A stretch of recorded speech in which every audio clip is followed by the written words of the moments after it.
নাটক, মডেলিং ও সিনেমায় একের পর এক চমক দিয়ে দর্শকদের নজর কেড়েছেন অভিনেত্রী আজমেরী হক বাঁধন। দেশের গণ্ডি পেরিয়ে অভিনয়ের দ্যুতি ছড়িয়েছেন বলিউডেও, কান চলচ্চিত্র উৎসবেও প্রশংসা কুড়িয়েছেন বেশ। জুলাই আন্দোলনে সোশ্যাল মিডিয়া থেকে শুরু করে রাজপথেও সরব ছিলেন তিনি। এবার নিজেকে একাধিক দেশের গোয়েন্দা সংস্থার সদস্য হিসেবে আবিষ্কার করে তুলে ধরেছেন অভিজ্ঞতা।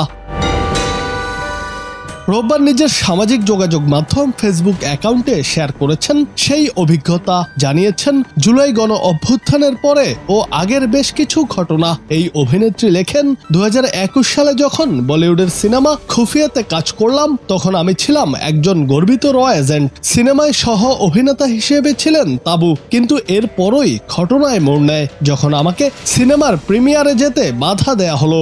আমার একটা 12 বছরের সন্তান আছে, আমি নিজে দেশের বাসী, আমার বিদেশে কোনো পাসপোর্ট নাই, আমি এই দেশেই থাকবো এবং এই দেশটা আমার, এই দেশটা আমরাই সংস্কার করব। বাঁধন লেখেন, আমার ভিসা 5 বার ভারতীয় হাই কমিশন থেকে প্রত্যাখ্যান করা হলো। কারণ হিসেবে তারা ডাকসুর সাবেক বিপি নুরুল হক নুরুর সঙ্গে একটা ছবি দেখায় এবং এই বিষয়ে তাদের উদ্বেগের কথা জানায়। এরপর আমি আমার দেশের কিছু উচ্চ পদস্থ বন্ধুর সঙ্গে বিষয়টি শেয়ার করি এবং 1 মাসের সিঙ্গেল অ্যান্টি ভিসা পাই। খবর পাই আমার সেই সিনেমার কোনো অভিনেতা এই ভিসা বিপত্তির জন্য দায়ী। এর ফলে বলিউড ও কলকাতার একাধিক সুযোগ হাতছাড়া হয়েছে বলেও জানান বাঁধন।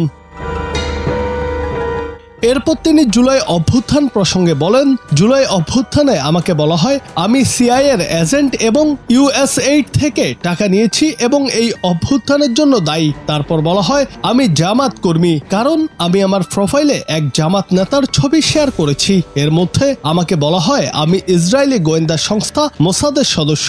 তারপর গতকাল রাতে আমাকে আবারও ভারতীয় গোয়েন্দা সংস্থা র এর এজেন্ট বলা হয়।